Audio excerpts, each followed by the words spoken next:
Hi, and welcome to this week's episode of the Steve and Dan Show by myself, Dan Holloway, and my co-host, Steve Herbert. I hope I did that the right way around, one of those two ways. Yeah, it worked. Good stuff.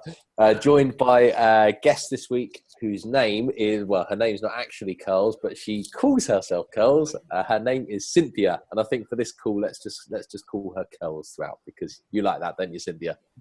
/Curls. Well, that's the nickname I was given within this community, actually. We'll go for Curls. Good stuff. So for anyone watching this for the first time, my name's Dan Holloway. Come from a background in corporate software sales. Was earning really good money, but just reached a point where I was working 70 hours per week, trading all my time for that money, and I was feeling very, very unfulfilled. Didn't want to go down that path anymore. That was when I discovered SFM and changed the direction I was going in. So long story short, that's led me to where we are now. Steve, would you like to give a quick overview for anyone watching for the first time of yourself, please, my friend? Absolutely. Be happy to. Thanks, Dan. Husband, father, entrepreneur, started, grown several businesses over the years and enjoyed doing that, but never really got the freedom that I was looking for. I kind of felt like those businesses owned me rather than me owning the businesses. Income might have been good, but it's taken away from my family. Wasn't able to do the things that I really wanted to do. The reason I started a business.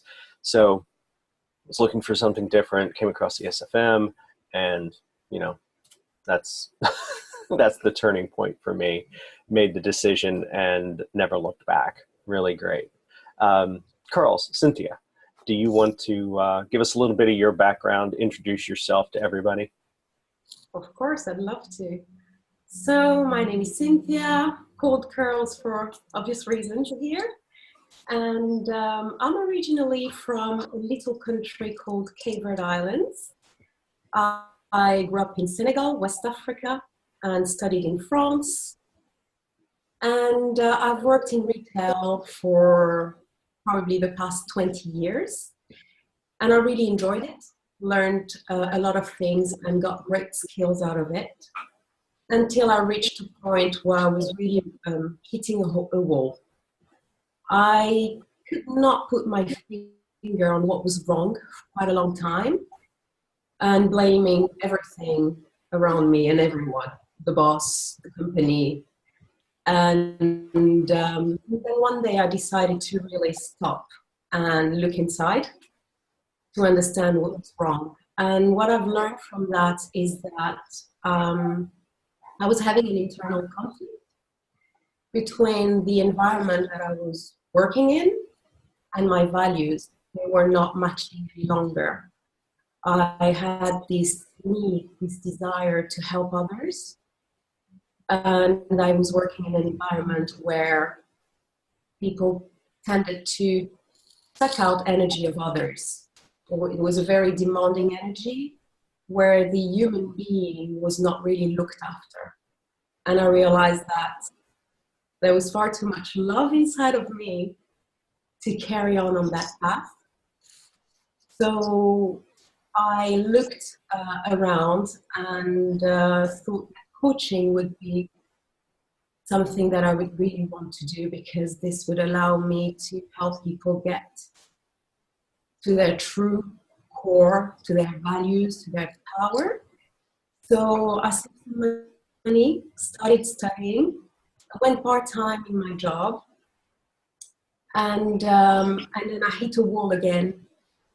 I felt really lonely doing these studies on my own with no real support, and I kind of gave up and felt really bad about myself and got stuck for 18 months into accusation and blaming. And feeling really bad about myself. And once again, I had to stop that and ask myself, where do I go from there? I'm not happy, I'm stuck. I don't enjoy the job that I'm doing. It was getting harder and harder to flow with everything. And so I got into meditation, started looking around and for meditations courses, the law of attraction. I came across a lot of tools and things that helped me breathe a little bit into this. And then I found the SFM.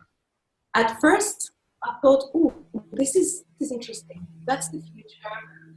I'm going to learn how online business works. I had no real idea of what I was getting myself into. And I say this in a really good way. I'm a very impulsive person. If I like something, I just go for it. I jump. And once I got on the other side, I really was amazed and very emotional. The first time I got on a wake-up call with JJ, I realized this is what I've been looking for all this past month. It was a community and mentors, because I was tired of doing everything on my own. It was time to ask for help, and time to be vulnerable, and time to move to the next level, which was really expanding that love that just wanted to be freed and used in the right way. That's beautiful. Wow. Thank you, girls. Yeah, that's awesome.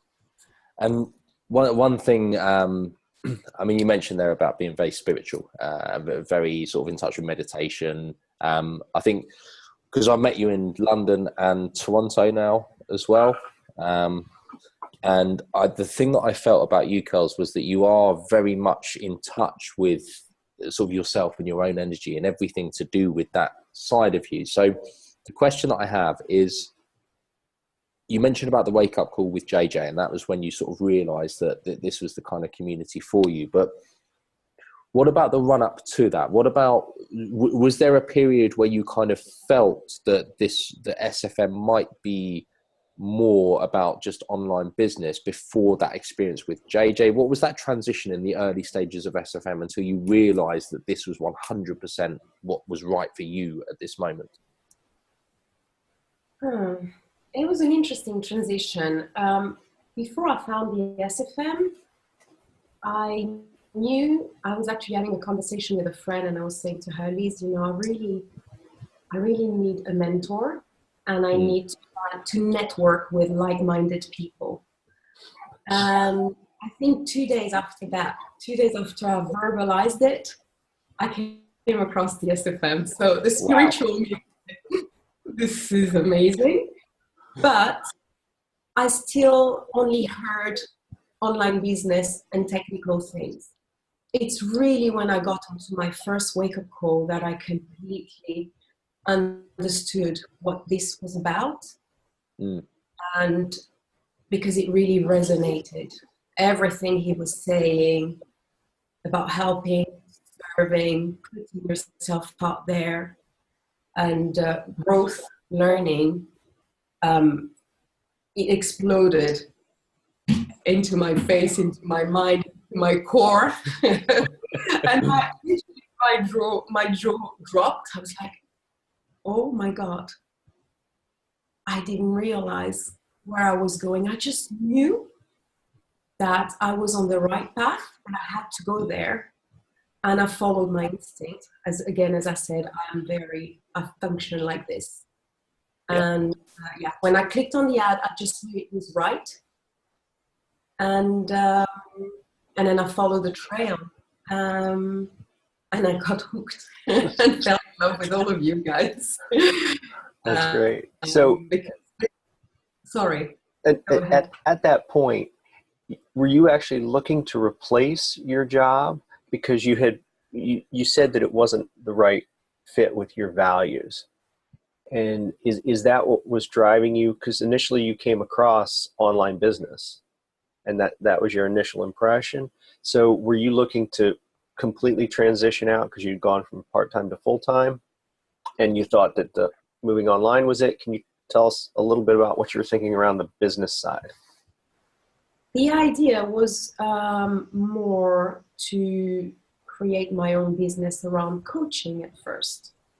I had never heard of the word affiliate or marketing, whatever. I had never heard of that. prior to the SFM. That's how I followed my instinct. Completely naive and clueless. So at first this was the association. And then obviously I discovered more and more about this world. And then I discovered that I wanted to do even more than just coaching, that I needed to strip myself completely and change all my mindset.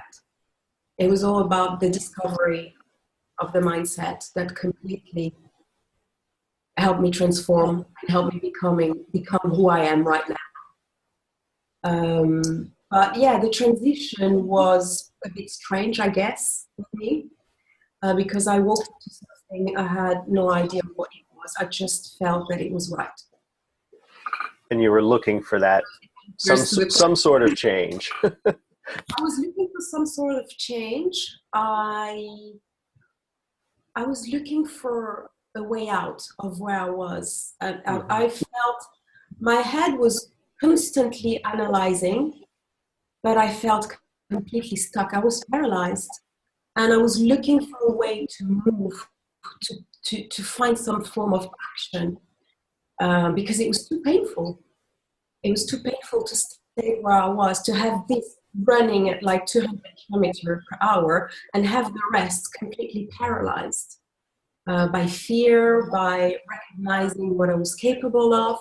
I just needed someone to grab my hand and be like, "You can do this, girls. You can go ahead." It's okay to jump. Awesome. And I found it. So tell us a little bit then, Kels, about, so since you found SFM, how has life changed since then? Because I know since we met in Toronto about, 2 months ago, maybe, something like that, you've just, I think, been to God knows how many places all over the world. Have you even been home yet? I don't think you've even been home. But tell us a little bit about how life's different now that you're out of that, corporate environment, and you're doing something that gives you fulfillment and passion and so on. Yeah, I'll just go back quickly because you asked me something earlier. So I joined, and I think I quit my job 2 months later. Awesome. I truly believed in the whole system. Yeah. So I left very quickly, and since then it's been a roller coaster of emotions and transformation. I've had so many wake-up calls and breakthroughs and light bulb moments that I wouldn't know where to start. But the most important thing is that it has allowed me to peel all the layers, all those protections that I was carrying around, to drop the mask and to just embrace my dark side and my bright side, and combine them into something more essential and real. It allowed me to be more courageous as well. So currently I'm living one of my dreams. I'm traveling around the world. I've started in June. I made the decision a month and a half prior to traveling, packed my things, gave them all to charity. I've got one suitcase and I'm just going around. And this travel is not a globetrotter travel. I'm not traveling to see countries. It's around connection and love. I am only visiting friends and family. I am only traveling around the people that I love, to share what I've learned, to just love them, to reconnect with them. But also, I was saying to Steve earlier, it is also the completion of a cycle for me. I've been through quite a lot in my life. There's been a lot of trauma, there's been abuse, there's been a lot of fear, there's been a lot of recovery. And as I said, I had enough of fighting on my own. And now that I have this community around me and that I can open up, I'm just going around with my little veil of love, rubbing people, hugging. And, but I am also finalizing that quest that started probably 20 years ago when I was young, and that I had to tell myself that I was not a victim and that it was time to heal, to forgive, to let go, and to use that experience to help others, to just show them that no matter what you go through in life, you can stand up on your own 2 feet. And that there's always a beautiful light to show to the world that we're unique and that we have to do us and who we are. That is such a great message. That is a great message. I love that. Let me ask you, you've talked about, obviously a lot about mindset and how your mindset has changed. And, you know, you might have initially been drawn because of a business opportunity. You were thinking about coaching. So how has that perspective changed for you? You know, you thought you wanted to be a coach. Do you still want to go into coaching? Do you see something different for yourself now, something bigger or just something different? Can you talk a little bit about how that has changed, or maybe how it's solidified for you as you've spent time with the SFM? Of course. So the coaching is still in the picture. It's a great way to work with others and to help them and to empower them. So I am coaching currently. I am doing this. I mainly work with young women. I have always felt that was my path, because I think there's still a lot of work to do with women. We carry a lot of baggage that we need to let go, and it's time to really embrace our leadership. It's all around women and leadership. The big dream is, well, as I said, I come from Cape Verde and I grew up in Africa. And the big dream would be really to work with women in my country and in Africa. They need a lot of support. And I believe that through leadership, entrepreneurship, they will be able to find that freedom to become role models for their children, their daughters and their sons. And like this, create a different generation, a different mentality. Because in Africa, it is known that if the woman is in charge of the budget, you see kids getting education, you see kids that are well fed. And I want to see more of that on that continent. They are really hardworking women and they deserve to expand. And I think through mothers, I'm not putting fathers on the side, but Thank you. Mothers, there's a lot that goes through for the kids. And this is for the future generation. And yeah, leadership and entrepreneurship. What I've learned with the SFM is that these are really two essential keys to transfer to the next generation. Responsibility, leadership, spirituality, obviously. So I don't know exactly where I'm going to go with this. It scares the hell out of me, but it's not going to stop me. Yeah, I let it mature. It is still a little seed, but I have no doubt that it will become a beautiful, gigantic tree at some point. Love it. We look forward to seeing that beautiful, gigantic tree, that's for sure. I think we can tell, Carls, that, you know, love and helping others and supporting others and, really being a leader and stepping up to enable others to be their best selves. I think we can tell that that's a massive part of you and your life. So what would you say to somebody who's in a situation that they're not happy with? Maybe they've, suffered abuse. Maybe they're just feeling very unfulfilled in what they're doing. Maybe they feel trapped, lost, depressed, something like that. What bit of advice would you give to someone who's in that position and maybe doesn't believe that they can create something more, doesn't believe that there's a way out? What would you say to that sort of person?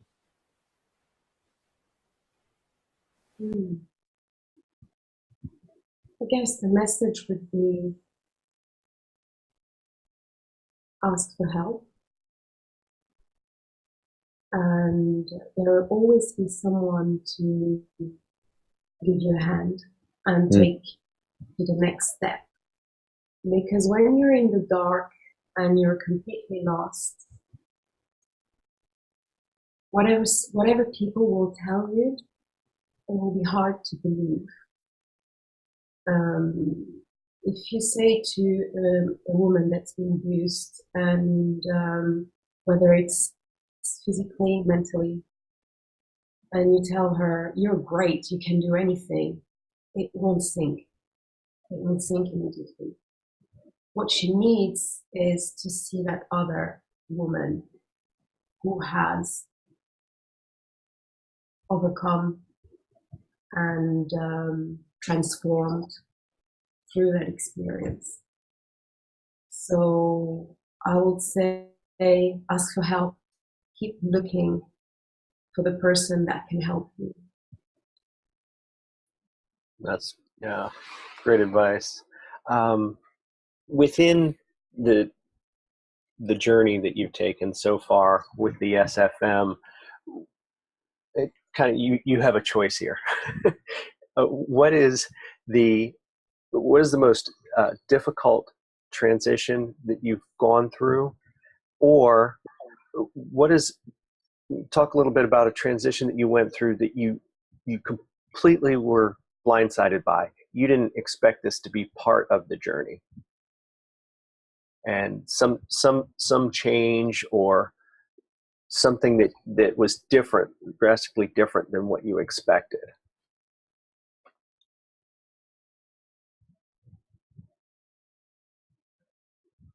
Trying to choose here because there's been a few. You take your time. Every day.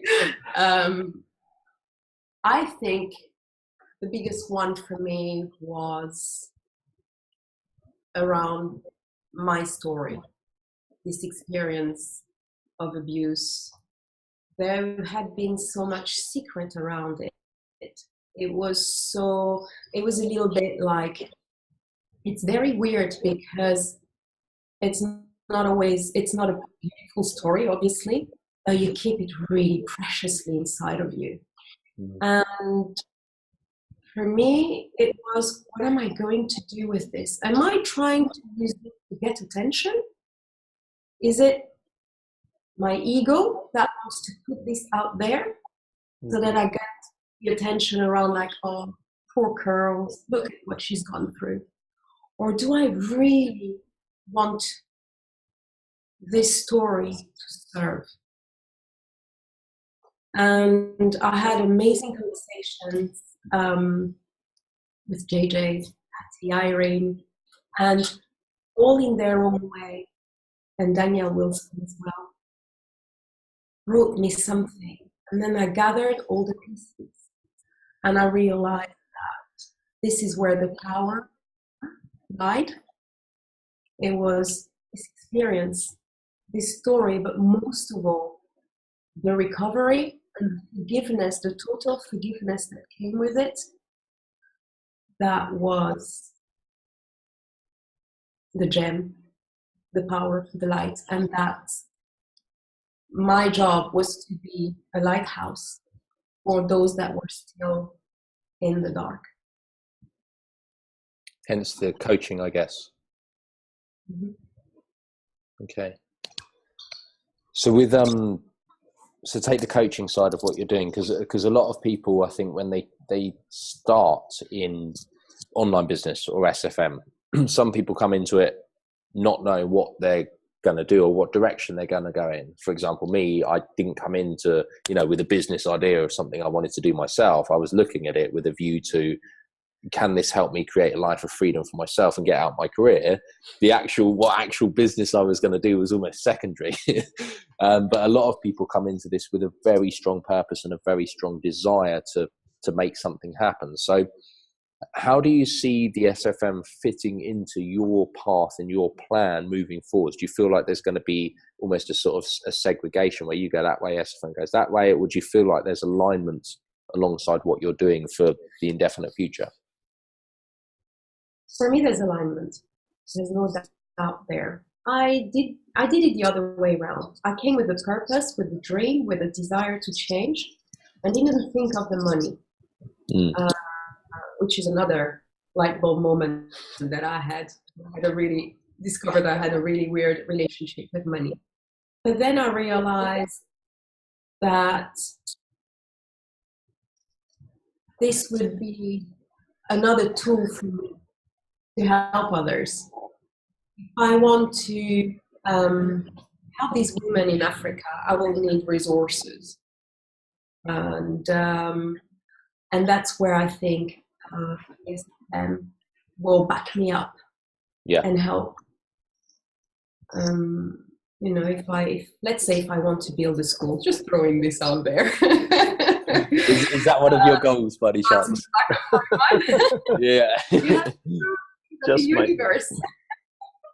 Or my own community, then the more financial resource I have, the more I can give resources to others. Yeah. So in this respect, there's total alignment.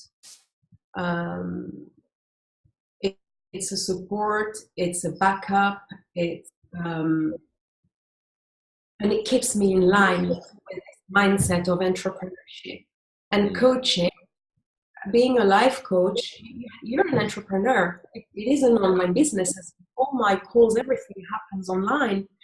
So it goes perfectly together. Now, I don't know, in 10 years' time, I will start doing my own thing. But for now, I don't see it. I don't see the separation. Right.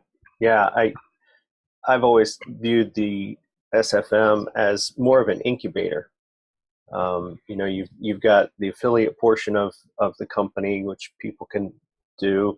You've got the personal development, which is important no matter what you do. But the incubation part, I think nobody really talks about that. How they whatever your business, if you want to pursue something individually, that they'll help you develop that into whatever it becomes. And it may be something that can run in parallel with the SFM, or like Dan said, maybe it's that you have that incubation period and then you go and, you're on your own at some point. I've seen a few people over the years, do those sorts of things. Johnny Deacon, I think you've met Johnny, as a prime example of that. Several other people. Anyway, back to you. How has you've been on the mindset personal development journey for some time now, which I really admire, people taking that step and realizing that they need to make a change within themselves. So you've been doing that for a period of time, even before you were with SFM. But if you kind of draw a line in the sand of when you became connected with SFM to now, and then that line going backwards, can you expand a little bit on how you see your future now versus how you saw your future then? Contrasting the two, what has changed in your perspective of your future because of your experiences with the SFM?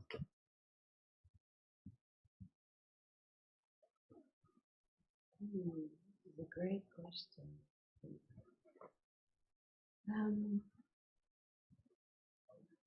I'm trying to remember how I saw my future, because maybe you didn't see a future. Maybe it was just get through the next day. I know that's a lot of people. I've been in that place myself where it was I just get through this day, this week, and keep doing that. And you just keep doing that. Yes, I was in this 9 to 5 job, and I thought this is what I had to do to make my family proud and just fit in the box. And that's probably where the pain came from. And I saw, even though I thought about coaching and everything, I still saw a small future. I still didn't see big or realize that I could do more. It's not even about seeing big, it's realize how much more potential you have. And that is what has exploded since I've been in the SFM. And it really scares me at first. When it started being pointed out, I was like, what are they talking about? This woman, who are you? It's scaring me. What am I going to do with her? And then I started taking a deep breath and being like, okay, if I hear this from different people, there must be a truth there, and it's time for me to hear it. So now the way I see my future is I can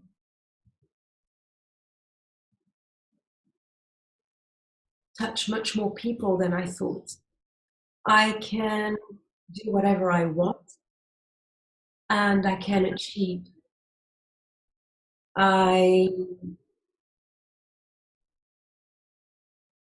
really decided to embrace my power, in the sense, not the negative sense of power, but really embrace my capacities and accept that I had a purpose, and it was a much larger one than I initially thought. And it keeps growing. It keeps growing. So sometimes I shake a little bit, and I'm like, okay, keep going. We'll see where this takes you, just one step at a time. And at the beginning of the year, I really made a promise to myself, and it was a very simple one. It was, in 2070, I will just flow with whatever comes to me. Everything, people, relationships, feelings, emotions, everything. 2016, I was an apprentice, and I was learning about this superwoman hiding inside of me. This year now, it's allowing her to just be and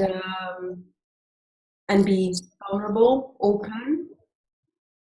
It's the first time that I speak of abuse on an interview like this, knowing that it's going to be watched by how many people, by the community. It's a little bit scary, but well, if I want to embrace this power, I need to go there as well, and gather my courage. So I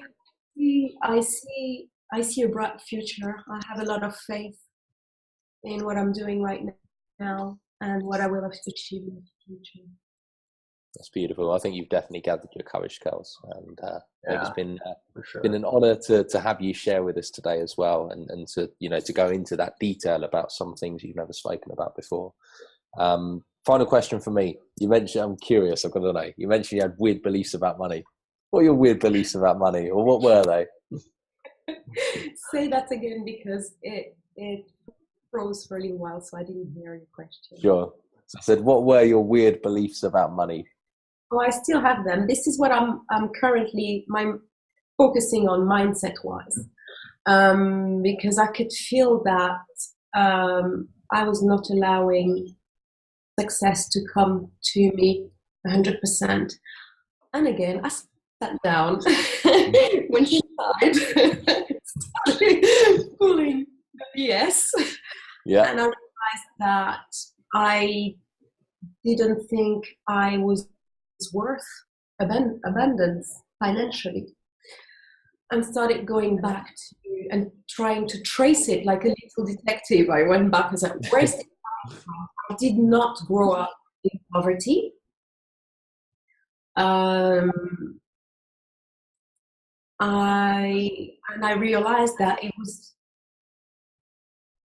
all linked to some of these experiences that I had through life that made me believe that I was not worth a certain level of abundance. It was a self-punishment in a way that was still hanging there.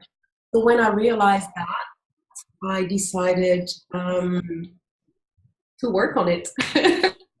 Every time you free yourself of something, there's another little thing popping out of the bag, like a little rabbit out of the hat going like, ta-da! I'm here. Now what are you going to do about this? And the answer is, well, get out of my way because I've got to move on. So let's deal with it. So I'm working on it, podcast, reading, writing, visualization, discussing it when I can, trying to get some help from people that have that abundance mindset, everything that I can do to get me out of there and empower me in that area, I will do. And it's actually part of a challenge that I'm doing at the moment, a 90-day challenge.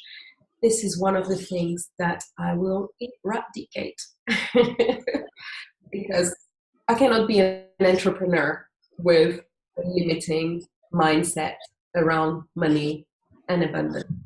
This needs to go. And I will go with it. I have my moments, but at least I'm aware of it now. So it will allow me to work more in depth. That's great. I think that's a great little phrase there. Get out of my way because I'm moving on. Takes complete control of it, and it just gets the point across perfectly. So trademark curls. yeah, absolutely. Make that your tagline. Anyway, Dan, unless you've got something else, I think that's a great place for us to wrap this up. Get out of my way because I'm moving on. By Cynthia for Curls. Really appreciate you coming on today and being so vulnerable and sharing your experience, your knowledge, your life with us. And I know it's going to be very inspirational and motivational for the people that watch this. So I just really thank you for doing this. I appreciate it deeply. Dan, as always, it is great to have you on the show with me. And everybody, we'll see you next week. Thanks, guys. Cheers, girls. Bye. Thank you very much.